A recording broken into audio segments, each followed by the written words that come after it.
আসসালামু আলাইকুম। সুপ্রিয় শিক্ষার্থী বন্ধুরা, আশা করছি তোমরা সকলেই ভালো আছো। তোমাদের সকলকে ফুলেল শুভেচ্ছা জানিয়ে আজকের অনলাইন ক্লাসে তোমাদেরকে জানাচ্ছি শুভেচ্ছা ও স্বাগতম। আর আজকের এই অনলাইন ক্লাসে আলোচিত টপিকের নাম হবে অবচয়। আর এটি তোমাদের পাঠ্য বইয়ে অন্তর্ভুক্ত একটি গুরুত্বপূর্ণ টপিক। আর আজকে তোমাদের সামনে এই টপিকটির উপরে তৃতীয় ক্লাস। এই তৃতীয় ক্লাসে তোমাদের সাথে যথারীতি রয়েছি আমি মোহাম্মদ হোসেন, প্রভাষক, হিসাব বিজ্ঞান বিভাগ, সরকারি হোসেন শহীদ সরওয়ার্দী কলেজ, মাগুরা। সুপ্রিয় শিক্ষার্থী বন্ধুরা, তোমাদের পাঠ্য বইয়ের দৃশ্যমান ও অদৃশ্যমান সম্পদের হিসাব রক্ষণ এই বিষয়টি আলোচিত হয়েছে অষ্টম অধ্যায়ে। আর অষ্টম অধ্যায়ের গুরুত্বপূর্ণ আলোচিত নির্দিষ্ট টপিক এর নাম হচ্ছে অবচয়। ইতোপূর্বে আমরা অবচয়ের সরলরৈখিক পদ্ধতি এবং sum of the year digit method অর্থাৎ বর্ষ সংখ্যা পদ্ধতিতে অবচয় নির্ণয়ের কলাকৌশলগুলো দেখেছি এবং আশা করছি তোমরা বাসায় এই বিষয়ের উপর যে সকল অঙ্কগুলো রয়েছে সেগুলো করতে সক্ষম হয়েছ। আজকে তোমাদের জন্য অবচয়ের উপর পর্ব ৩ নিয়ে আমরা আলোচনা করব।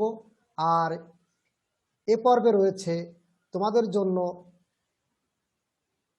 অবচয় ধার্যের গুরুত্বপূর্ণ পদ্ধতির তৃতীয় নম্বর যে নিয়ম বা ক্যালকুলেশন প্রসিজিওর, অর্থাৎ তৃতীয় নম্বরে আলোচিত বিষয়টি হচ্ছে ক্রমহ্রাসমান জের বা দ্বিগুণ ক্রমহ্রাসমান জের পদ্ধতি। দ্বিগুণ ক্রমহ্রাসমান জের পদ্ধতির ইংরেজি নাম হচ্ছে double declining balancing method.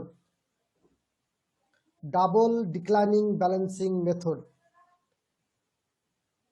DDBL। এবং ৪ নম্বর গুরুত্বপূর্ণ পদ্ধতি হচ্ছে উৎপাদন একক পদ্ধতি অর্থাৎ ইউনিট অফ প্রোডাকশন মেথড। এবং ৫ নম্বর হচ্ছে যান্ত্রিক ঘন্টা হার পদ্ধতি, একে ইংরেজিতে বলে machine hour method, machine hour rate method.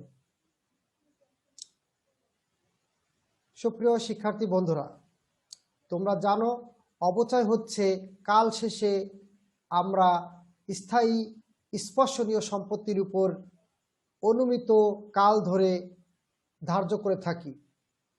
এর অন্যতম মূল উদ্দেশ্য হচ্ছে সম্পত্তির রিপ্লেসমেন্ট, অর্থাৎ নির্দিষ্ট সময় শেষে আমরা সম্পত্তির পুনঃস্থাপন করার লক্ষ্যে আমরা অবচয় ধার্য করে থাকি। এছাড়াও অবচয় ধার্যের কারণে লাভ লোকসান হিসাবে সঠিক খরচ প্রদর্শন করা হয় বা দেখানো হয়। অপরদিকে ব্যালেন্স শিটে সম্পত্তির প্রকৃত অবস্থা নির্ণয়ে অবচয় গুরুত্বপূর্ণ ভূমিকা পালন করে। আজকের প্রথম আলোচিত ৩ নম্বর পয়েন্টে আমরা বলেছি ক্রমহ্রাসমান জের পদ্ধতি। আর এর জন্য তোমাদের সামনে একটি অঙ্ক দেওয়া রয়েছে বা প্রবলেম তোমাদের সামনে উপস্থাপন করছি এবং এটি আমরা সূত্র প্রয়োগ করে সলভ করব এবং পরীক্ষায় হুবহু এই জাতীয় সমস্যা তোমাকে দেওয়া হবে এবং তার সমাধান তোমাকে করতে হবে। তো চলো বন্ধুরা দেখা যাক। প্রশ্নটি হচ্ছে রোবাবা ফুড প্রোডাক্টস লিমিটেড 2001 জানুয়ারি 1 তারিখে 60,000 টাকা দিয়ে একটি মেশিন ক্রয় করে যার আনুমানিক আয়ুষ্কাল 5 বছর এবং এই 5 বছর শেষে ভগ্নাবশেষ মূল্য দাঁড়াবে 12,000 টাকা। প্রতিষ্ঠানটির হিসাব বন্ধ করা হয় প্রতি বছরের 31 ডিসেম্বর তারিখে। মেশিনটি আমরা ক্রয় করেছি 60,000 টাকা দিয়ে, এটির আয়ুষ্কাল 5 বছর, ভগ্নাবশেষ মূল্য 12,000 টাকা এবং জানুয়ারি 1 তারিখে প্রতিষ্ঠান তার কার্যক্রম শুরু করে এবং 31 তারিখে অর্থাৎ 31 ডিসেম্বর তারিখে তার কার্যক্রম শেষ করে। এখন তোমার জন্য করণীয়, দ্বিগুণ ক্রমসমান জের পদ্ধতিতে প্রথম 3 বছরের অবচয় নির্ণয় করো। চলো আমরা ক্রমসমান জের পদ্ধতি অর্থাৎ ডাবল ডিক্লাইনিং ব্যালেন্সিং মেথড, এই পদ্ধতিতে আমাদের সূত্রটি কি হবে? অবচয় প্রতি হিসাবকাল। অবচয় প্রতি হিসাবকাল এর সূত্র হচ্ছে 2 গুণ 100% অনুমিত আয়ুষ্কাল। অর্থাৎ দ্বিগুণের জন্য আমরা ব্যবহার করেছি 2 গুণ 100% ভাগ অনুমিত আয়ুষ্কাল। যে আয়ুষ্কাল দেওয়া থাকবে সেটিতে ভাগ করলে আমরা রেট পেয়ে যাব। অর্থাৎ এখানে বলে রাখা ভালো, 100% ভাগ অনুমিত আয়ুষ্কাল এর অর্থ হচ্ছে সরল রৈখিক হার। তাহলে সরল রৈখিক হার গুণ 2 সম্পত্তির অর্জন মূল্য বিয়োগ পুঞ্জীভূত অবচয়। এটি যদি আমরা করি তাহলে আমরা অবচয় প্রতি হিসাবকাল দ্বিগুণ ক্রমসমান জের পদ্ধতিতে আমরা সম্পত্তির উপর অবচয় ধার্য করতে সক্ষম হব। তাহলে যেহেতু 2001 সালে আমরা সম্পত্তিটি ক্রয় করেছিলাম, 2001 সালের 31 ডিসেম্বর তারিখে আমাদের অবচয়ের পরিমাণ কি হবে? 2001 সনে অবচয় সমান সমান 2 গুণ 100%, আর আমাদের অঙ্কে দেয়া ছিল অনুমিত আয়ুষ্কাল 5 বছর। 5 বছর গুণ 60,000 টাকা। আমাদের অর্জিত সম্পত্তির মূল্য ছিল 60,000 টাকা, আর পুঞ্জীভূত অবচয় এখানে রয়েছে 0। অর্থাৎ 2001 সনের আগে আমাদের সম্পত্তিই ছিল না। যেহেতু সম্পত্তি ছিল না, তার উপর কোনো অবচয় ধার্য হয়নি। এই জন্য এখানে আমরা আগের বছরে আমাদের কত অবচয় ছিল, আগের বছরে ছিল কিছু ছিল না, এর জন্য আমরা সেখানে 0 টাকা দেখিয়েছি। তাহলে পুঞ্জীভূত অবচয় আমাদের এখানে 0, 60,000 বিয়োগ 0 টাকা সমান সমান প্রথম বছরের অবচয় 24,000 টাকা। এ পর্যায়ে 2001 সনে, এরপরে 2002 সন। 2002 সনে অবচয় হবে 2 গুণ 100% ভাগ 5, অর্থাৎ একই, গুণ 60,000 টাকা বিয়োগ পুঞ্জীভূত অবচয়। দ্বিতীয় বছরে পুঞ্জীভূত অবচয় হচ্ছে 0 টাকা। যেহেতু প্রথম বছরে আমার ছিল, প্রথম বছরের আগের বছরে ছিল 0, সেই 0, এবং প্রথম বছর শেষে আমাদের অবচয় হয়েছে 24,000 টাকা। তাহলে দ্বিতীয় বছরের জন্য অবচয় হয়েছে 24,000 টাকা। 60,000 বিয়োগ 24,000 সমান সমান 36,000 টাকা। 36,000 গুণ 40%, 2 গুণ 100% ভাগ 5 সমান সমান 40%। 40% গুণ 36,000 টাকা ইকুয়াল টু সমান সমান কত টাকা হবে? 14,400 টাকা। তাহলে 2002 সনে পুঞ্জীভূত 2002 সনে ক্রমহ্রাসমান জের পদ্ধতিতে অবচয়ের পরিমাণ হচ্ছে 14,400 টাকা। এ পর্যায়ে 2003 সনের অবচয়। 2003 সনে 2 গুণ 100% ভাগ 5, অর্থাৎ 5 বছর, অর্থাৎ একই।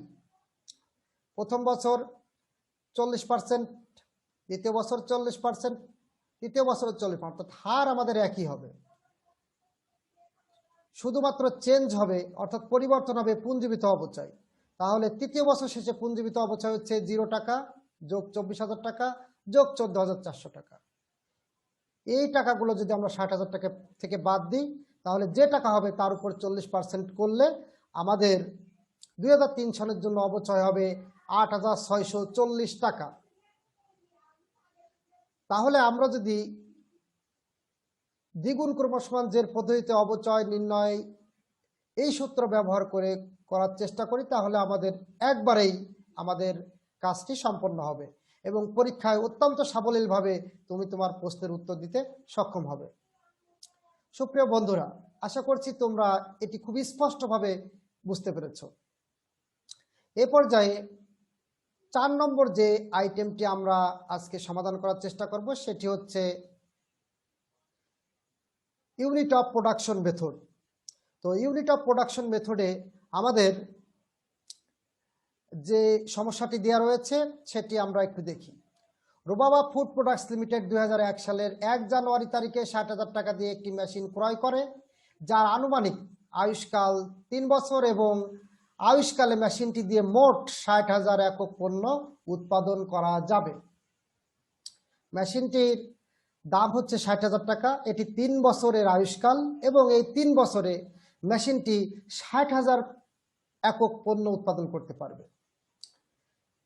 2001 সালে এই মেশিনটি 25,000 টাকা এবং 2002 সালে মেশিনটি 21,000 একক। 2001 সালে বলেছি 25,000 একক, 2002 সালে 21,000 একক এবং 2003 সালে 14,000 একক পণ্য উৎপাদন করে। আয়ুষ্কাল শেষে ভগ্নাবশেষ মূল্য ওই মেশিনটির দাঁড়াবে 12,000 টাকা। প্রতিষ্ঠানটি যথারীতি জানুয়ারি 1 তারিখে তার কার্যক্রম শুরু করে এবং প্রতি বছর 31 ডিসেম্বর তারিখে তার কার্যক্রম বন্ধ করে। তোমার জন্য করণীয়, উৎপাদন একক পদ্ধতিতে অর্থাৎ ইউনিট অফ প্রোডাকশন মেথড পদ্ধতিতে 3 বছরের অবচয় নির্ণয় করো। এক্ষেত্রে 2001, 2002 এবং 2003 সালের অবচয় নির্ণয় করতে হবে। তো চলো দেখা যাক। আমি বিষয়টি আবার বোধগম্য হওয়ার জন্য তোমাদের সামনে উপস্থাপন করার চেষ্টা করছি। পুঞ্জীবিত অবচয় অর্থাৎ দায়। আর পুঞ্জীবিত মানে হচ্ছে প্রথম বছরের আগের বছর কোনো টাকা অবচয় হয় না, এই জন্য প্রথম বছরের পুঞ্জীবিত অবচয় হবে 0 টাকা এবং দ্বিতীয় বছরে পুঞ্জীবিত অবচয় হবে 0 যোগ প্রথম বছরের অবচয় এবং তৃতীয় বছরের পুঞ্জীবিত অবচয় হবে 0 যোগ প্রথম বছরের অবচয় যোগ দ্বিতীয় বছরের অবচয়। আশা করি এই বিষয়টি তোমাদের কাছে সুস্পষ্টভাবে বোধগম্য হয়েছে। তো ইউনিট অফ প্রোডাকশন মেথড অর্থাৎ উৎপাদন একক পদ্ধতিতে আমাদের সূত্রটি হবে অপচয় প্রতি হিসাবকাল সমান সমান হিসাবকালে উৎপাদিত একক ভাগ মোট আয়ুষ্কালে অনুমিত উৎপাদন একক গুণ সম্পত্তির অর্জন মূল্য বিয়োগ ভগ্নাবশেষ মূল্য। অবচয় প্রতি হিসাবকাল এর ক্ষেত্রে 2001 সনে অবচয় হবে, আমাদের প্রথম বছর উৎপাদিত একক ছিল 25,000 আর সর্বমোট উৎপাদিত হবে যেটা অনুমান করা হয়েছে 60,000 একক। 25,000 একক ভাগ 60,000 একক গুণ 60,000 সম্পত্তির মূল্য অর্জন মূল্য বিয়োগ ভগ্নাবশেষ মূল্য। এটি করলে আমরা 2001 সনের জন্য উৎপাদন একক পদ্ধতিতে অবচয়ের পরিমাণ পেয়ে যাব 20,000 টাকা। দ্বিতীয় বছর অবচয় প্রতি হিসাবকালের ক্ষেত্রে 2002 সনে অবচয় হবে 21,000 একক ভাগ 60,000 একক গুণ 60,000 টাকা সম্পত্তির অর্জন মূল্য বিয়োগ ভগ্নাবশেষ মূল্য 12,000 টাকা সমান সমান আমাদের টাকা হবে 16,800 টাকা। 2002 সনে উৎপাদন একক পদ্ধতিতে আমাদের অবচয় 16,800 টাকা। এ পর্যায়ে তৃতীয় বছর শেষে অর্থাৎ 2003 সনে উৎপাদন একক পদ্ধতিতে আমাদের 2003 সনে মোট উৎপাদিত এককের পরিমাণ হচ্ছে 14,000 একক আর অনুমিত 3 বছরে আমার উৎপাদিত মোট এককের পরিমাণ হচ্ছে 60,000 একক গুণ 60,000 টাকা সম্পত্তির অর্জন মূল্য বিয়োগ 12,000 টাকা সম্পত্তির ভগ্নাবশেষ মূল্য অর্থাৎ স্ক্র্যাপ ভ্যালু অথবা একে অন্য ভাষায় বলে রেসিডুয়াল ভ্যালু, অনেকে এটাকে আবার বলে salvage value. That means the amount of the assets that could be sold instead of the same factors is called salvage value. However, 2003 সনে অবচয় হবে 11,200 টাকা। সুপ্রিয় শিক্ষার্থী বন্ধুরা, অবচয় অত্যন্ত সহজ এবং তোমাদের জন্য অবশ্যই করণীয় একটি টপিক, যেটি তোমাদের পরীক্ষায় আসবে। এই জন্য এই বিষয়ে সুস্পষ্ট এবং বাসায় বারবার প্র্যাকটিস করার প্রয়োজন রয়েছে। তোমাদের বইয়ের 5 নম্বর অর্থাৎ অবচয়ের সর্বশেষ যে ক্যালকুলেশনটি রয়েছে সেটির নাম হচ্ছে মেশিন আওয়ার মেথড, যন্ত্র ঘন্টা হার পদ্ধতি। এই পদ্ধতিটি সলভ করার এই পদ্ধতিতে একটি সমস্যা সলভ করার জন্য তোমাদের সামনে একটি প্রবলেম দেওয়া রয়েছে। সেটা হচ্ছে রোবাবা ফুড প্রোডাক্টস লিমিটেড 2001 সনের 1 জানুয়ারি তারিখে 60,000 টাকা দিয়ে একটি মেশিন ক্রয় করে। কোম্পানি প্রত্যাশা করে যে মোট আয়ুষ্কালে মেশিনটি দিয়ে মোট 10,000 ঘন্টা কাজ করা যাবে। 2001 সনে, 2002 সনে এবং 2003 সনে মেশিনটি যথাক্রমে 2,000, 3200 ও 2300 ঘন্টা কাজ করে। আয়ুষ্কাল শেষে এই মেশিনটি যদি আমরা বিক্রি করি তাহলে আমাদের ভগ্নাবশেষ মূল্য আমরা পাবো 12,000 টাকা। প্রতিষ্ঠানটির হিসাব বন্ধ করা হয় যথারীতি 31 ডিসেম্বর তারিখে। তোমার জন্য করণীয় বিষয়, কর্মঘণ্টা হার পদ্ধতিতে প্রথম 3 বছরের অবচয় নির্ণয় করো। ডিয়ার পার্টিসিপেন্ট, চলো দেখা যাক মেশিন আর মেথড পদ্ধতিতে অর্থাৎ যন্ত্র ঘন্টা হার পদ্ধতিতে এই অবচয়টি আমরা কিভাবে ক্যালকুলেশন করতে পারি।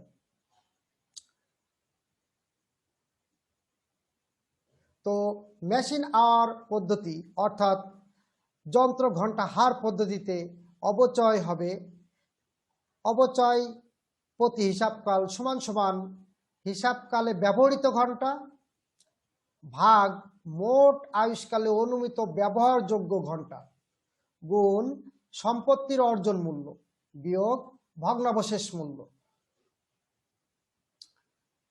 এক্ষেত্রে 2001 সনে অবচয় হবে 2001 সনের অবচয় সমান সমান 2001 সনে ব্যবহৃত মোট ঘন্টা 2000 ঘন্টা এবং মোট আয়ুষ্কালে ব্যবহৃত অনুমিত ঘন্টা 10,000 গুণ 60,000 টাকা সম্পত্তির অর্জন মূল্য বিয়োগ ভগ্নাবশেষ মূল্য 12,000 টাকা সমান সমান অবচয়ের পরিমাণ হবে 9,600 টাকা।